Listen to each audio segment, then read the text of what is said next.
Welcome to From the Honeycomb podcast. I am your host, Katerina. Join me as we explore stories of fearless female entrepreneurs and inspiring women in architecture, construction, engineering, and beyond. Each episode is a captivating blend of topics that resonate with the soul. Whether you're here to learn more about entrepreneurship, architecture, holistic living, or just need a little extra inspiration, you've come to the right place. So sit back, relax, and let the buzz of positive energy spark your curiosity.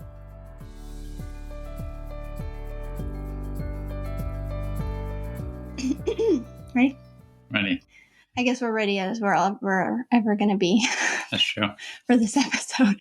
I'm a little nervous sitting down to record this episode. We're recapping the year of, I almost said 2025. 2024. It's been a year, but at the end of every year, Jesse and I sit down. Jesse's my husband. He hasn't been on the podcast too much this year. So I'll introduce you, Jesse. Welcome back to From the Honeycomb podcast. Thank you very much for having me again. It's good to have you. I think the last time we recorded together was in Montecito for my birthday in March. Damn. It's been a minute. It's been a minute since you've been on, but as always, if you're new to From the Honeycomb podcast, welcome. At the end of every year, Jesse and I sit down to recap what the year was like. Sometimes we talk about details of every month. We've talked about themes of every month. This year, we're going to put the personal aside, and we're really going to focus on entrepreneurship and how this year has been for us business-wise, because personally, it has been an utter shit show, and we don't feel like crying. I don't feel like this needs to be a therapy session. Amen.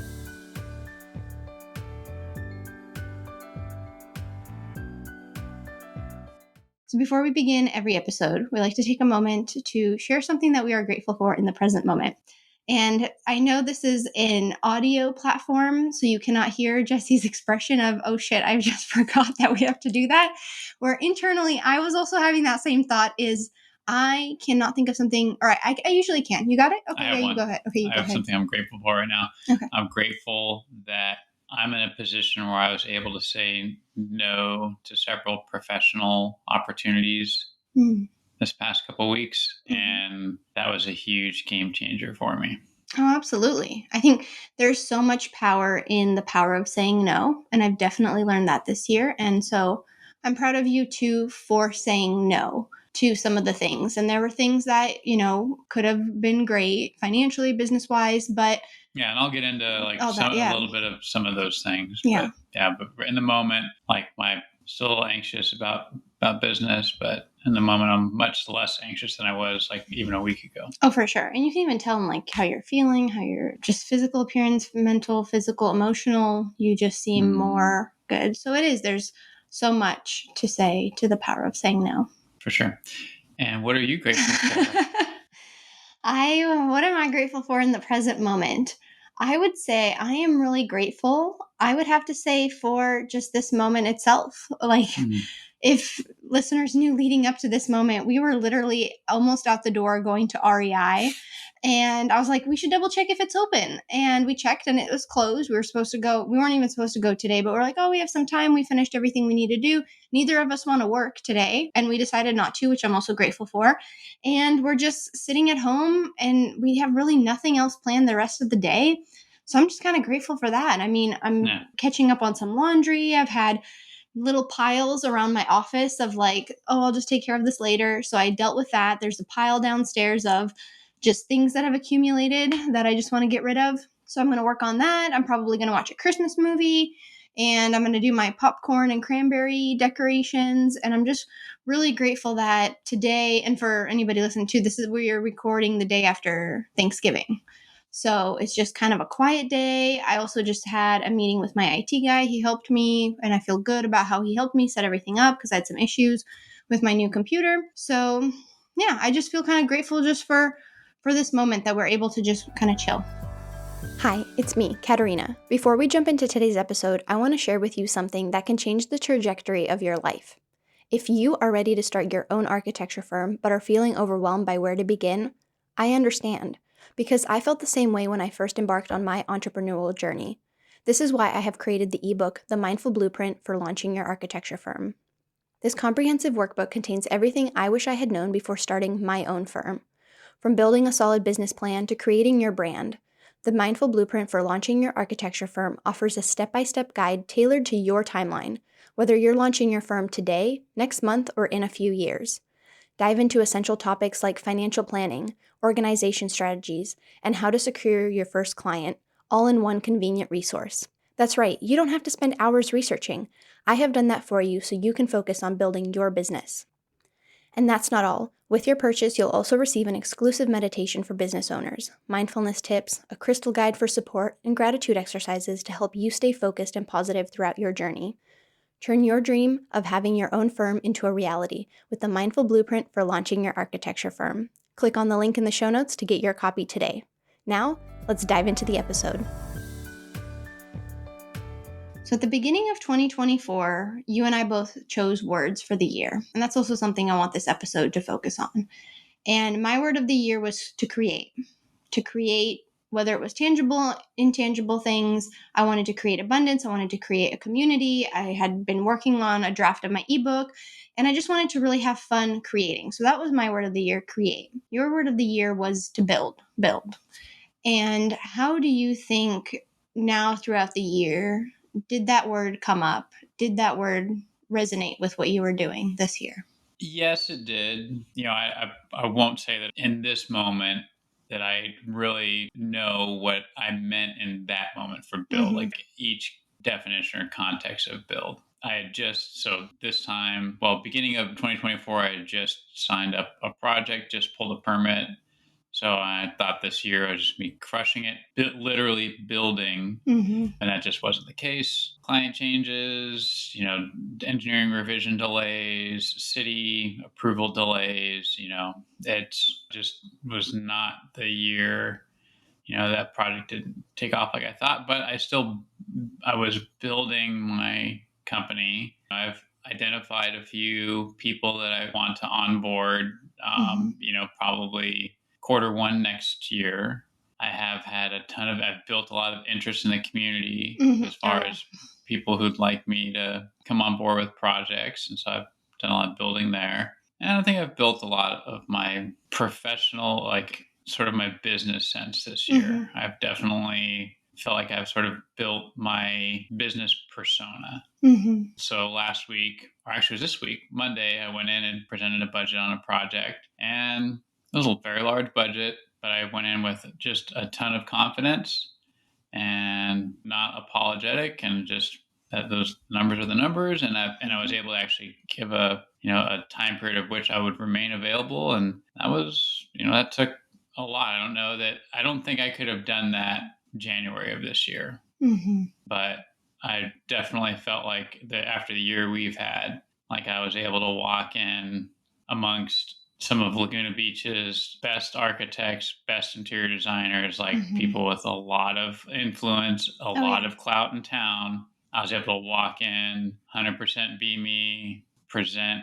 I'll say the number. I won't say who these people are. So it was a new construction home, not a giant home, about less than 9,000 square feet of structure, but the construction budget was $14.3 million. And I had stacks of proposals, and I felt like it was a clean budget. I went in there not afraid of it, and presented it. I felt like I'd build in that sense. I don't think I'd have been able to do that in the beginning of the year. That budget, those people. Oh, for sure. But this time, this point in the year, just felt pretty natural. I think also you built onto your resources. Like you did build resources, you've met up with or connected with other local contractors, and just kind of you've built this, in a sense, resource library too, of not just people of contacts, but I'm sure of subcontractors and everything like that. And I realized as you were talking too, if there's someone new listening, you are a general contractor. That is something we should have. So you're a general contractor. I'm an architect. Obviously, that's our professions. I don't know why I'm saying that.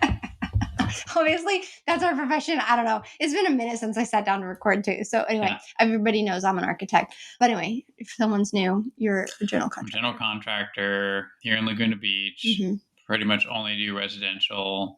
Yeah, that's what I just had a potential client meeting phone call with a client, and I had to explain that I only do residential. Actually, and last week I'm part of a small business club group organization, and we meet once a month, and someone came up to me and she's like, "Oh, I have a project. It's commercial though." I'm like, "Yeah, no, I don't do commercial. I stick to residential, and residential architecture is where it's at." Yeah. I like it. Yeah, I think for both of us, it's very similar. Commercial comes with different codes, different restrictions, different insurances, licenses, things that, certificates, things that you may not know that you're doing wrong or supposed to have filed for.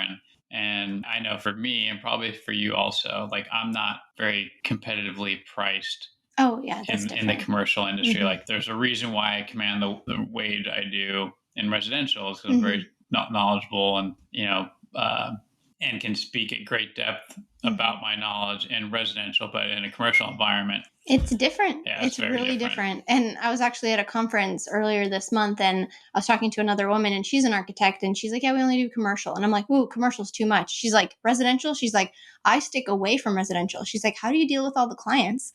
She's like, because in commercial, you don't have the relationship with the client as you do in residential, especially custom residential that we work in, because we are also not multifamily residential. We're not tract home cookie cutter residential. Single family, high-end custom. Yeah. So that's very different. So I said, how do you navigate all the codes and everything? And she asked me, she's like, how do you navigate the client?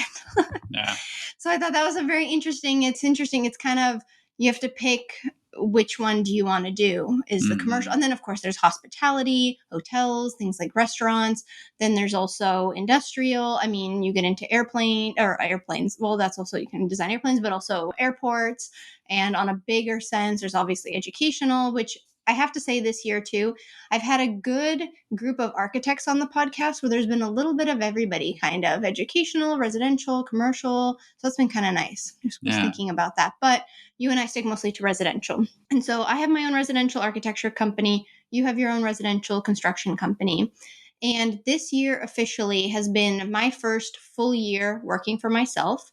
This has been your first full year with a project under your own company, and we don't have to get into the details, you still work at your previous firm. Yep. So I still work for my family's company, although I pulled back from running it to create my own company, become incorporated and all that stuff. So I had just actually went into work for just a little bit this morning, but I thought on my way back, I was passing one of the communities and I realized that next month, my first project's warranty will run up. So I did a little deck repair as my first project under my own license, kind of just testing out my processes, my billing practices. And so it was a little deck repair thing, but it finished up December of last year. Wow. So yeah. Oh my gosh, that was last year? That was last year. Wow. So this December, it wasn't a lot of work, but it was costly. It was still $100,000, $90,000 project. But it's kind of weird that next month, or within a month, that my warranty is 1 year, that the warranty will be up on it. I mean, it's nothing to fail, but it was kind of cool. That's huge. That is a huge thing. That's something that you're experiencing for the first time, which I wanted to ask you this year. Were there any things that you experienced this year that, like, things for the first time that, or challenges or good things this last year for the first time? And like, what were those, or what did you experience? Do you think that was different, that you never had to as a business owner? And we've talked about this a lot, as we're now experiencing things in the business that we didn't have to deal with before because our bosses would have to deal with it, or it wasn't our problem. So can you think of anything this year that has been a first time experience for the business? I've had lots of first-time experiences this year. I think the first-time experience that was the most significant was realizing that I need to increase my administrative capabilities. So I use my office manager as part-time. She's the same office manager who runs my dad's office. And I can tell that, or I know that eventually she is going to retire, move, change jobs, whatever, and she's not going to be there. So I need to start creating another administrative position, because that's my weakest link in my company, is my office manager, because California is so ridiculously difficult to build in. To one, to be a builder, two, to have a small business, three, to work in Laguna Beach. It's just very difficult, the amount of paperwork involved, and I don't know how to do any of it. And so it's a double weakness for me. One, it's a person who's not really beholden to me as much as she is to my family. And two, I don't know what she does even if she did quit, I couldn't train her replacement because I don't know I know the output of her work, the certificates, the subcontract agreements, the, payroll. I know the output and I know the input because I give her the data and I see the output, but I don't know how she creates or what the steps are for all of those different processes. And so she is my single point of failure, and that's not good. So I do have a plan in place, but it's contingent on me getting a project that I'm not sure is the best suited for me, but that project would allow for me to start to train a new admin person. So, but that for me, that is the one thing this year that I realized for the first time, that I'm in real bad shape if something happens to her. Yeah. No, it is. It's amazing the amount of paperwork. And also you have, and now you're like, as you mentioned, looking towards 2025, you're thinking about hiring people. And that comes with a whole bunch of other paperwork, workman's comp, insurance. And I think that's what a lot of people don't recognize. And also one thing I've been thinking about recently is you and I don't just own regular businesses. We own businesses that come with professions with a shit ton of liability. Oh, yeah. And a lot of paperwork. And if the paperwork isn't filed, for you more than for me, because I don't deal with consultants. Like I don't have sub-consultants. I always have the client contract directly with the structural engineer, contract with the civil engineer.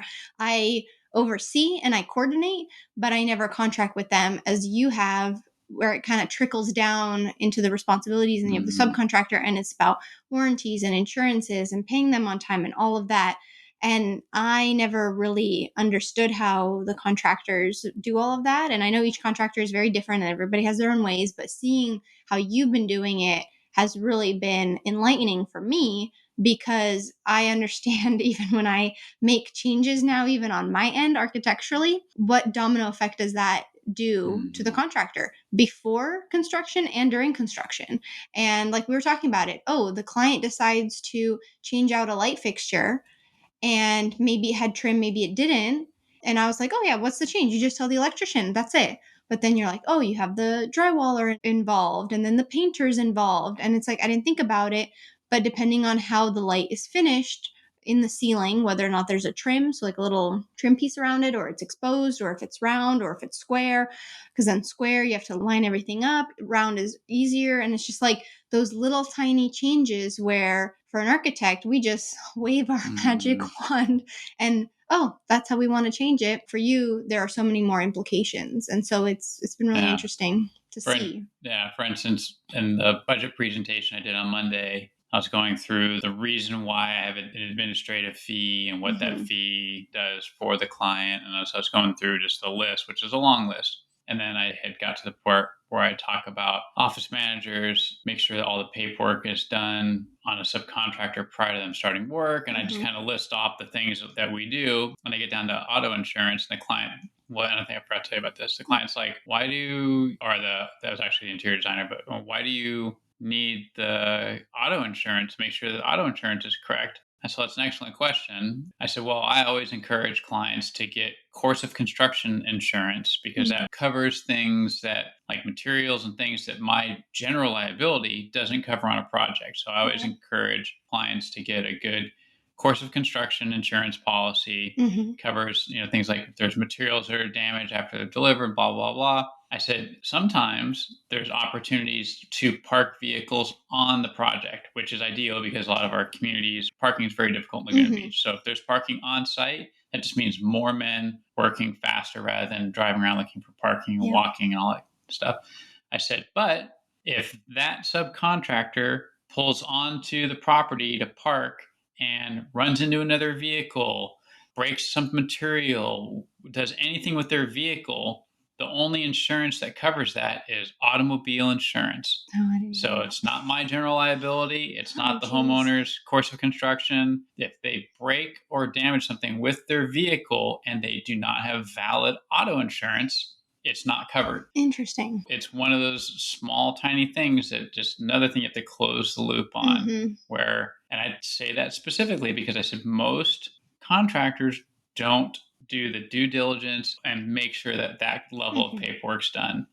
They just, you have a contractor's license, No. City license? No. It's like, that's great. And those people typically cost less because they're not paying for the office manager to make sure the auto insurance is valid. So, but those things happen. And everybody kind of makes fun of it until it happens. And everybody's super grateful that you did your job and made sure that that was correct. Yeah, no, absolutely. Well, it made me think I have to have automobile insurance as an architect in the state of California with my license. It's part of my contract. Or actually, that's an AIA thing. So it's in my AIA contract. I have to have general liability.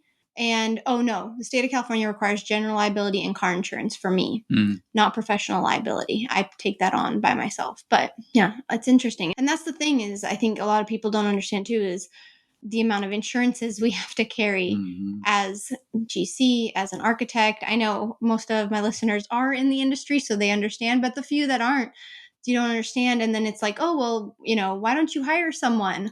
Okay, well, then I'd have to get workman's comp, which covers my employee on a job site. Even I have to get workman's comp if I hire someone.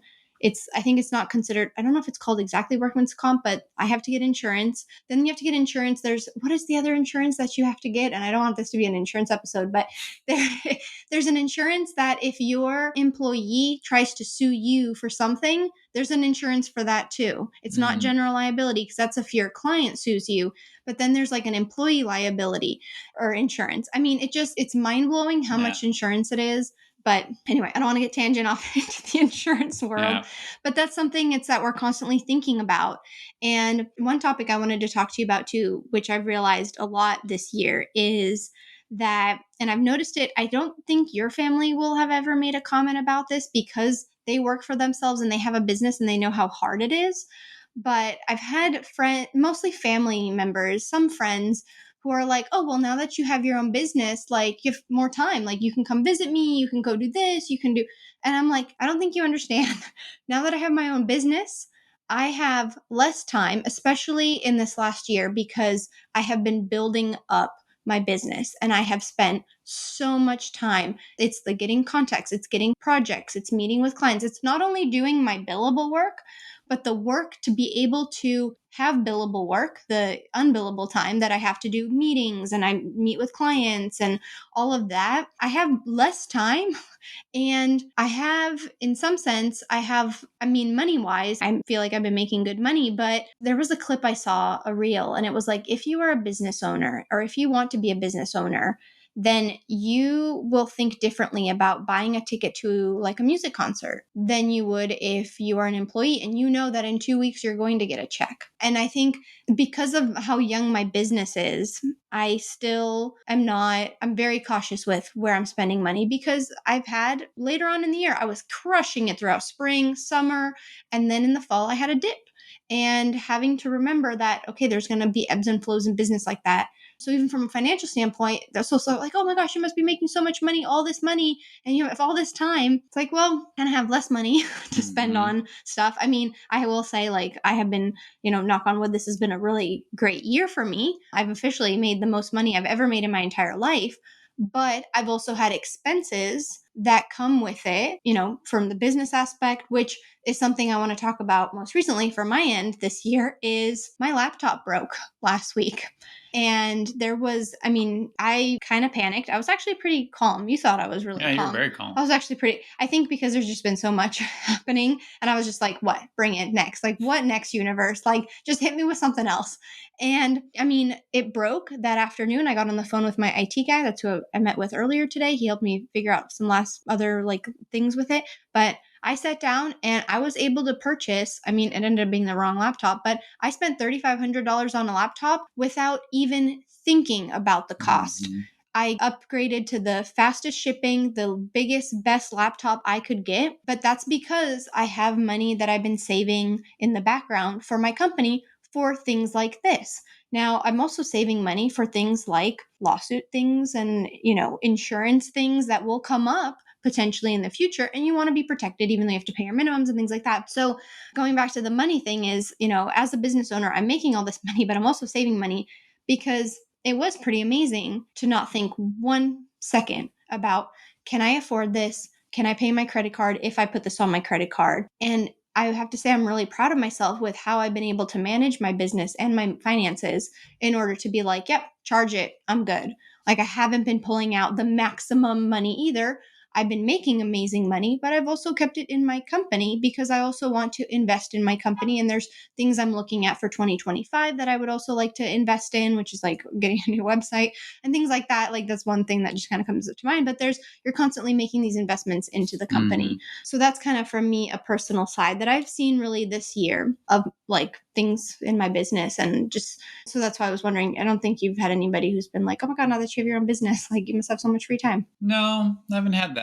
Yeah. I've had, like we were talking about yesterday, I've had people go, oh, wow, you're like so instantly successful. It's Yeah. like, no, I've been in the construction industry now for 19 years. And I have not spent a lot of time advancing my side work skills. Like there are guys in construction, especially in this area, who like get into side work, like weekend work after work, like small things, small remodels. I haven't spent time honing those skills, but I've spent time honing my skills as a business person and my knowledge and my comfort level with speaking with clients and architects, engineers, and city officials, neighbors, and all that kind of stuff. And I've also spent time running my family's company and putting energy into that. And so now that I'm stepping on my own, it kind of appears from the outside. It's like, oh, wow, you have like all these opportunities all of a sudden. It's like, no, I studied and got my license. I paid the dues and got incorporated with the state and stood up a corporation. It's like I put the time and energy in over this, past couple of years to be at a point where I can potentially take on these projects. And that just, that's not automatic. It's nobody gave that to me. And I think because some people think it's like some sort of form of nepotism, but it's really not. It's like my family gave me an opportunity, but then every opportunity they gave me, I would excel at that. I would take that opportunity and then I would crush that and then go beyond it. And then there's another opportunity. Okay, let me crush that and then go beyond it. So yes, like absolutely my family's name is recognizable in Laguna as a quality builder, but now so is mine. And it's not synonymous. It's not always like, oh, it's Jesse and his dad or uncle. Now it's just on my own. And I spent a lot of time building that. So that's for me is like where I've seen people be like, oh, must be nice kind of a thing. Kind of like that. Like nobody will say that outright, but that's like the vibe you get. And it's like, no, I've put the mental energy I've put into that is incalculable. Like, I mean, how many times you come down the stairs and I'm just staring out the patio? I mean, thinking of all of these things just day in and day out, all these possibilities and outcomes and variables and conversations and materials and projects. And just like, I really feel like I'm still in the negative almost in one respect because yes, I'm getting paid now for the work that I'm putting in, but the amount of preparation it took to get here, I feel like I'm still in the negative because all of that brain power and time and thought and energy and grief was not reciprocated in any way. It's like it's just now starting to come into play and become physical, tangible things when before it was just thoughts and ideas and dreams and goals. Well, yeah. And conversations. And conversations and strategies and processes. And yeah, it's been years and years and years in the making. That's why I don't have a real quick emotional response when somebody insinuates that I had it easy or that it's just kind of just falling into these lucky circumstances, because I know from the outside that's probably how it looks. But it's a lot of hard work, and you've done a lot of hard work. And I think it's great that you brought up in the way like a nepotism and nepo baby. I know that was all. I know you're semi pop culture, like I let you know about things, but in Hollywood that was a big topic this year of like nepo babies.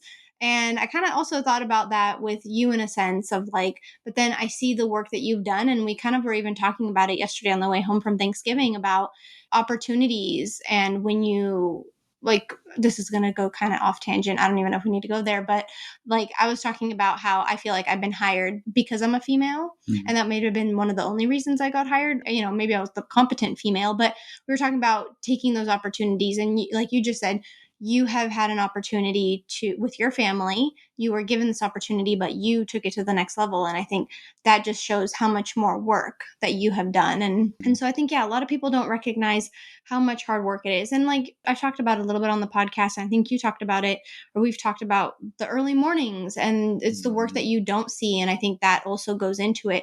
And also seeing where you see someone and they're doing amazing, they're at the top of the business, but it took 10 years to get to that point. It took 15 years. And then when you're talking about getting your license, and like, I've been thinking about it too. And I'm just like, wow, I am 11 years in the industry right now, but I've only had my business for a year and a half.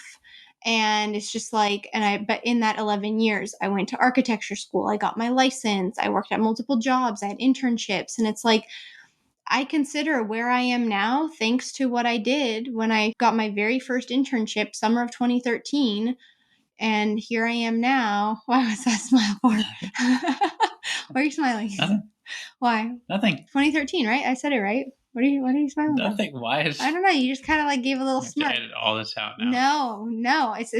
I have to, because fun fact, I am on YouTube now, but I'm not video YouTube. So I just want to share with the listeners because it's an audio platform. You had a little smile, so I was wondering what triggered that smile. Just that date, 2013. That was your first internship? In architecture. In architecture? Yeah.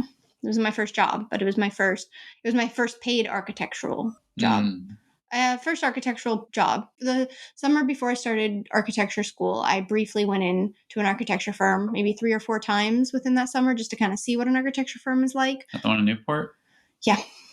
The Costa Mesa, Newport area. Yeah, that one. But that one I just barely went. But yeah, so 2013, yeah, that was my first architectural job. Yeah, it was the one in Czech. So 2013 was my first internship. I know, it feels crazy. It doesn't feel like it was 11 years ago. 2013 feels like it was 2 years ago. Yeah, it doesn't seem like 2013 should be 11 years ago, but it was. Yeah, so I can say I have over a decade of experience in the industry, and I think this year for me, I've grown so much, and we've talked about this. I'm not going to get all sentimental so I don't cry, but this year I have really grown.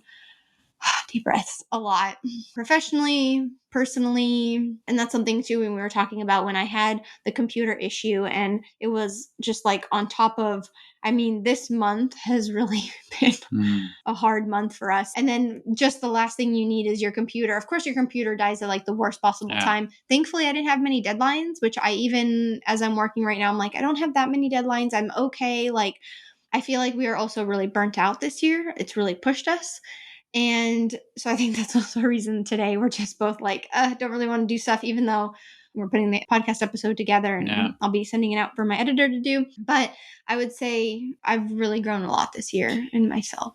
You have. I feel like I came into I don't want to make it sentimental either. I don't but cry. I feel like I came into your life at a time when you were just like really kind of blossoming into like your professional career. Yeah. But I think that's like different. So like I came into your life just really as you kind of blossomed into your professional career, and that I think grew a lot. And then we got to this year, and I feel like this year our personal struggles have strengthened you like tenfold. Like it's been really interesting to see how our personal struggles have helped you grow, and how you've used that new growth in your professional career, even though it's been our personal struggles that have created that growth. And then you've used that as what we would call a force multiplier. It's a military term. Force multiplier is a way to take something that is not so obvious and use it like to 2 times benefit. And so like, and that's kind of what you've done, like literally, like I said, kind of self-explanatory, force multiplier. You've taken personal struggles, personal tragedy, and the growth from that, and you've used it not only to help further our personal goals, but you've used that strength then to also grow yourself professionally, which has been really, really, really intriguing to watch. And Oh, you. Thank you. Thank you. No, I feel like, this year has definitely tested me on all fronts. And I feel like I've coming out a winner, hopefully. We got 1 month left. That's what, like, when we were talking about sitting down to record this episode with Jesse, in the past, we've gone through like every month and what we did. And we were like, I was kind of thinking, I'm like, should we do that? And there's also so much I have taken a back seat to sharing a lot of our personal life, especially on social media. And I've just I feel like it's something I think a lot of people are navigating. How much do you share on social media? How much do you not? And what do you want to share? Because it's fun sharing the fun highlights of like everything is great, but when shit sucks, like some people are great at sharing that and it's really inspiring. And I follow many accounts that I'm just like, wow, like you are really sharing like the worst of your life with us. But for me, I'm just not that kind of person. I'm trying to really share as much of the positive. I really want to be staying in the positive because I want to really get out of the negative as soon as possible to move on to the positive. So back to this episode. So that's why I kind of wanted to recap the year in a way. We talked about our word of the year, create and build.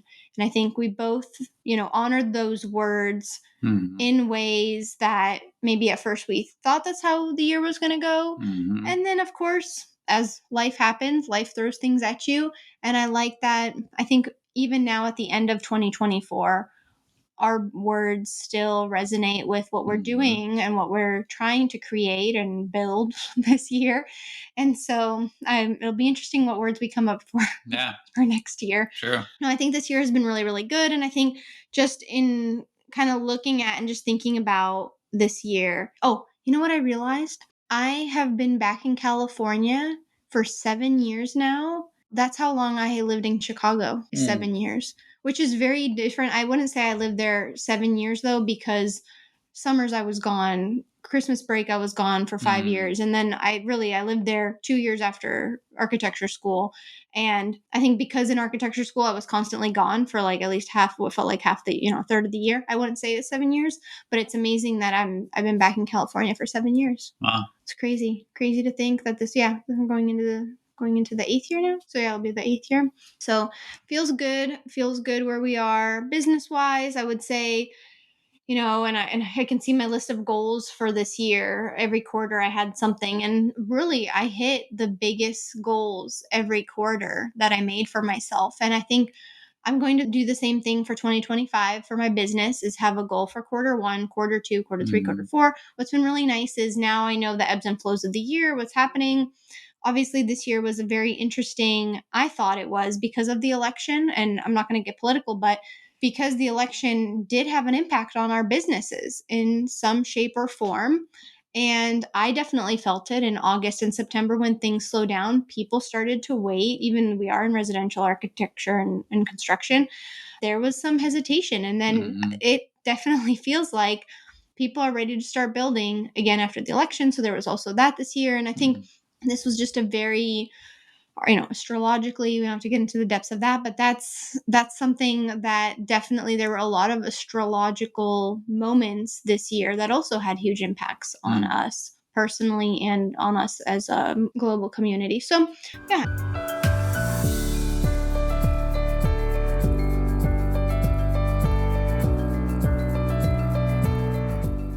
I don't know if you have any concluding words you want to share. What's not a word? Concluding.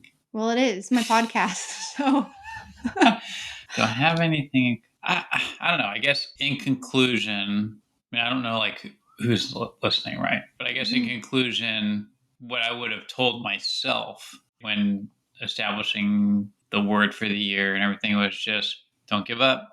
Don't cry. Just don't give up. Like there were some times this year. There's still been some times. There's time last week. Yeah. But don't give up. Entrepreneurship is tough. There's a reason why not every person is out there running their own business. Oh, for sure. It's tough. It's a tough thing to do. And not for everybody. Like maybe you have this niche thing where like even if it's your dream, like for you, you've wanted to be an architect since you were 11 years old. So this is your dream. Yeah. This is not really my dream. Yeah. But it's the thing that I'm good at, the thing that now I'm set up for, and it's an honorable profession. Like what I want to be doing something more artistic, more sculpture, more, creative, even though I do build. 99% of my job is digital. It's on the phone, it's on the computer, but it's don't give up. Like, it's gonna suck. It's gonna suck because it has to. If it didn't suck, then everybody'd have their own company. And, so yeah, it's hard. It's hard work. It has huge highs and huge lows. Oh, for sure. I would definitely say that's something I think this year I have also learned and experienced is I've had some of the highest of the highs and some of the lowest of the lows this year. And already once I hit that 1 year mark in June of working for myself, and then now going into the second year, I'm just like, whoa, the lessons are bigger. It's like, it's just the challenges are bigger, but it's because I'm growing and elevating my business and I want it to be something bigger and better in the future. And, already thinking about 2025. Am I thinking about 2025? No, I said like in general. Like, but are you thinking about? Well, yeah. Are you thinking about 2025? I am. Yeah. Yeah.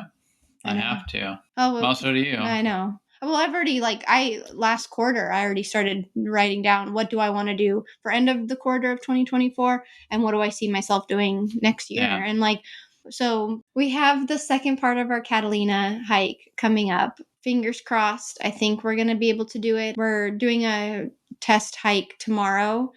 12 miles. 12 miles.